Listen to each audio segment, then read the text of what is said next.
महानगर का वातावरण ही अलग होता है, बड़े बड़े प्रयोजन होते हैं, बड़े बड़े समाज के सहयोग होते हैं, और उन सभी बड़े बड़े प्रयोजनों में सागर में भाग्योदय, और भाग्योदय में सहस्रकूट जिनालय, और भी विभिन्न कॉलोनियों में संयोजनाएं होती रहती हैं। आचार्य का मार्गदर्शन मिलता रहता है, और इस तरह से सागर नगर में प्रवास देते हुए आचार्य श्री कुछ एक लक्ष्य को लेकर के वहाँ से विहार करते हैं। निकट के क्षेत्र बीनावार जाकर के वहाँ की स्थिति का आकलन करते हैं, विचार करते हैं, कितना क्या कार्य हो गया है। वहाँ पर भी एक बहुत अच्छे रूप में काम चल रहा है। वहाँ से विहार करते हुए आसपास के ग्राम नगरों से तारादेई भी एक ग्राम है, जहाँ के दो मुनि संग में निर्लोभ सागर जी और निर्दोष सागर जी और निर्लोभ सागर जी बने हुए हैं। सुयोग ब्रह्मचारी थे, संस्कृतविद हैं, आज संघ में अच्छे से अध्ययन कर रहे हैं। तारादेई होकर के, पाटन होकर के, जबलपुर के किनारे किनारे और जबलपुर में थोड़ा सा लाभ दे करके मंडला की ओर बढ़े। और मंडला में लोगों ने सोचा कि अब रुकेंगे, ये होगा वो होगा, और गर्मी का समय आ गया था, आने वाला था। विहार करते करते करते करते जंगलों से होकर के, खतरनाक जंगलों से होकर के, जिन जंगलों में से कभी कोई मुनि संग निकले ही नहीं, ऐसे बालाघाट के जंगलों में से निकल करके और छत्तीसगढ़ की सीमा में प्रवेश कर गए। मध्य प्रदेश छूट गया।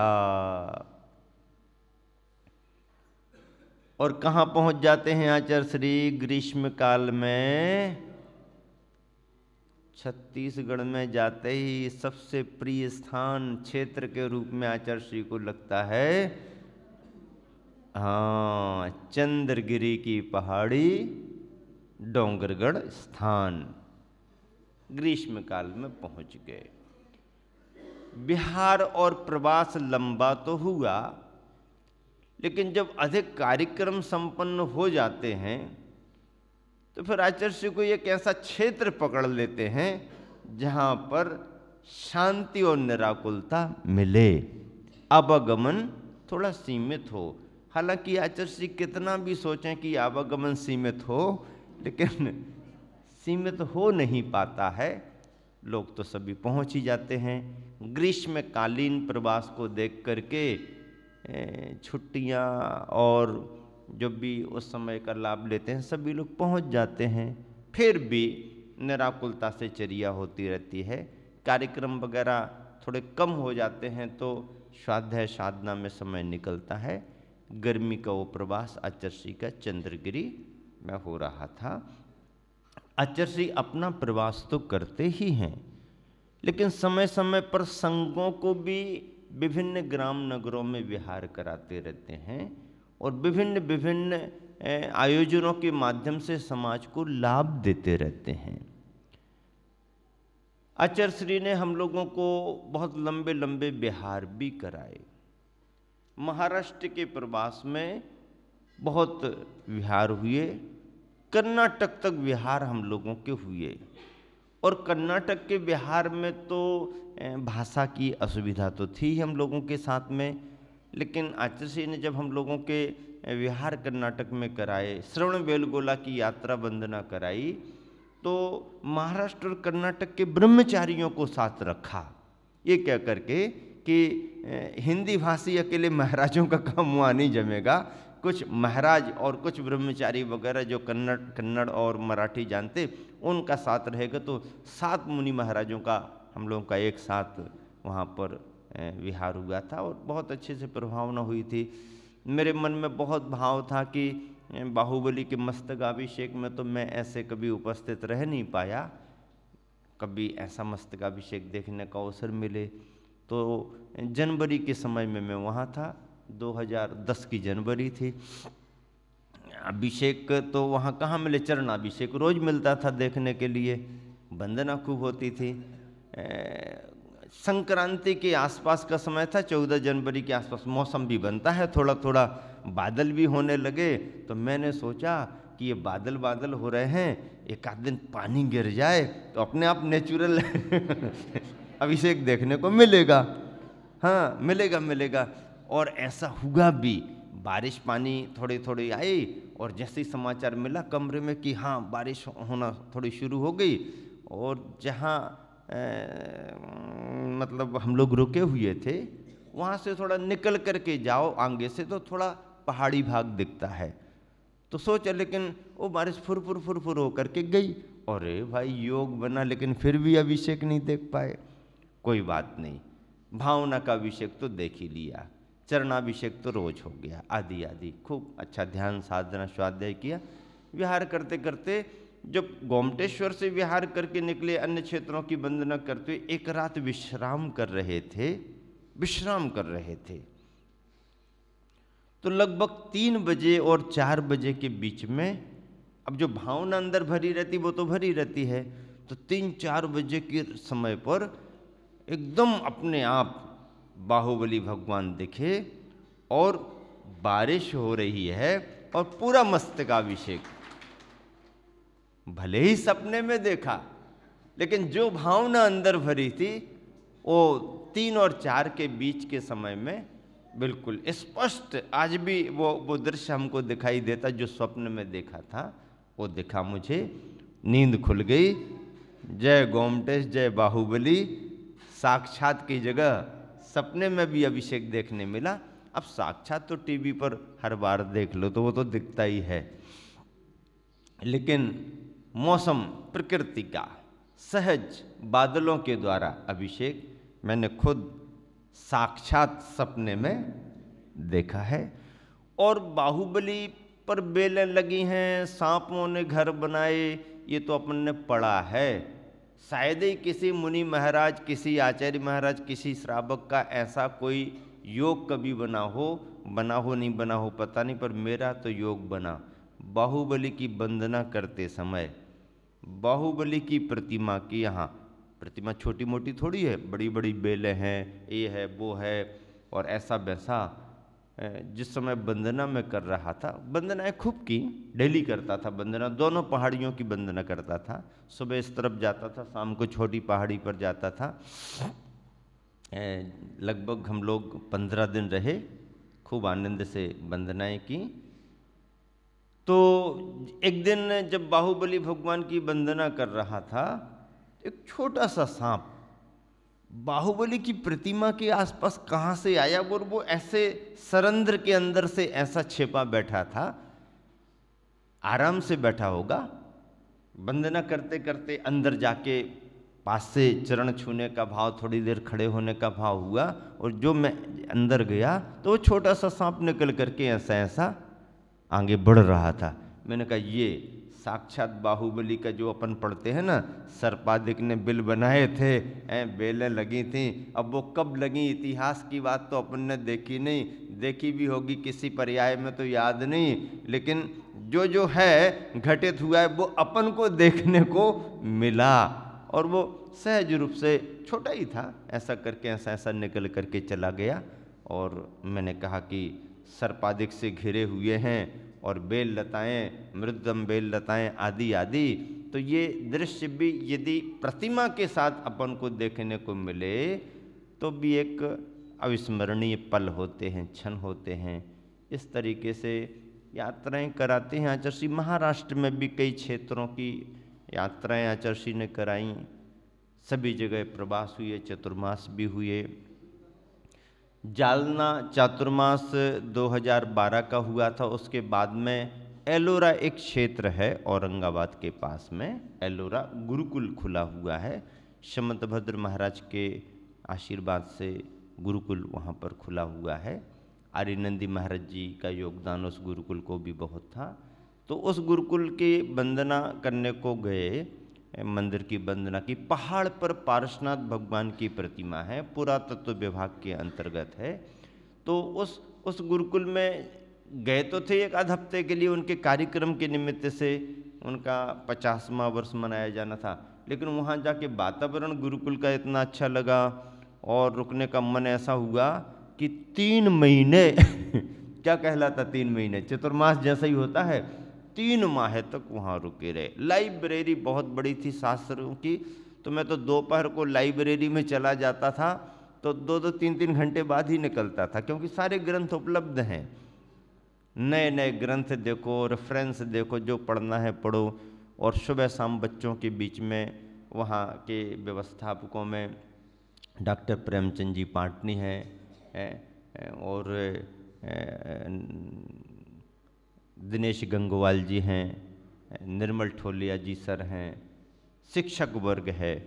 वहाँ के बच्चों को देख रेख करने के लिए, संभालने के लिए बाल ब्रह्मचारी महावीर भांगे अन्ना के नाम से जाने जाते हैं, महावीर बाल ब्रह्मचारी रहे, अभी भी हैं, वो भी देख रेख करते हैं। ऐसा करके बहुत अच्छा रोज़ वंदना करते, रोज़ पार्श्वनाथ भगवान की अभिषेक शांति धारा होती। बच्चों को दुग्ध योजना प्रारंभ की, बच्चों को समय तक दूध नहीं मिलता था, हम लोगों ने प्रेरित किया नहीं, गुरुकुल के बच्चों को दूध मिलना चाहिए, और योजना में यात्री लोगों ने आकर के बड़ा सहकार दिया, छोटी सी गौशाला भी खुलवा दी, इत्यादि प्रकार से 3 महीने स्वाध्याय साधना में निकले। पारोला चतुर्मास हुआ, वहाँ से विहार करने के बाद में लंबी खानदेश की यात्रा हुई, सभी जगह नासिक गजपंथा भी गए, मांगी तुंगी की वंदना भी की। गजपंथा मांगी तुंगी क्षेत्र सिद्ध क्षेत्र है, प्रसिद्ध क्षेत्र है। मांगी तुंगी की तो चढ़ाई बड़ी कठिन है कि नहीं? हाँ, खड़ी चढ़ाई पड़ती है और हिम्मत से जाना पड़ता है, बीच बीच में आवश्यकता पड़ जाए तो रुकना भी पड़ता है, लेकिन है। और बंदरों का भी जरा वहाँ पर बहुत जोर रहता है। मांगी पहाड़ अलग है, तुंगी अलग है, ऐसे दोनों पहाड़ों की वंदना होती है। मांगी तुंगी के नाम से प्रसिद्ध क्षेत्र है, सिद्ध क्षेत्र है। राम हनु सुग्रीव सुडील गौ गवाक नील महानील कोड़ी 99 मुक्ति प्यान तुंगगिरी बंदोधरी ध्यान। कुंद कुंद स्वामी ने तुंगगिरी निबुदो जंती ऐसा करके लिखा ना, राम हनु सुग्रीव नाम का उल्लेख किया है। तो ऐसी मांगी तुंगी की वंदना संपन्न की, सिद्ध क्षेत्र की वंदना संपन्न की। क्षेत्र कमेटी, वहाँ की जो स्थानीय कमेटी है, उसने बहुत अच्छा सहयोग दिया, पारोला वालों का सहयोग था, और भी सभी लोग आसपास से थे। वंदना की, कुछ दिन का प्रवास किया, वहाँ से विहार किया। गजपंथा की वंदना पहले हो चुकी थी। गजपंथा में बलभद्र आदि जो रहे, उनका निर्वाण स्थल माना जाता है। ऐसे वंदनाएँ सभी करते हुए 2013 का भी चतुर्मास पारोला का निकल गया। 2014 के लिए फिर इस तरफ आए तो अमरावती है, यवतमाल है, इन सभी को समय दिया गया। यवतमाल में ग्रीष्म काल व्यतीत हो गया। यवतमाल में 2 मंदिर, एक आदिनाथ मंदिर पुराना है, महावीर मंदिर बाघापुर में नया बना हुआ है, वहाँ पर बड़ा परिसर है, वहाँ पर रुके, कमेटी ने रोका। और वहाँ से करवंड हैं, अनिल चानेकर हैं, और भी सभी कमेटी के बंधुओं ने अच्छा समय सहयोग दे करके धर्म प्रभावना कराई। ऐसा करते अब चतुर्मास का योग बन गया। अब चतुर्मास कहाँ हो, आचार्य को तो भले आचार्य से ला के मैं पूरा बिहार नहीं किया, पर नक्शा तो उनके ख्याल में बराबर है, एक एक गांव को याद रखते हैं, जानते हैं। और बहुत समय से वर्धा वाले चतुर्मास के लिए भाव बना रहे थे, योग नहीं बन रहा था।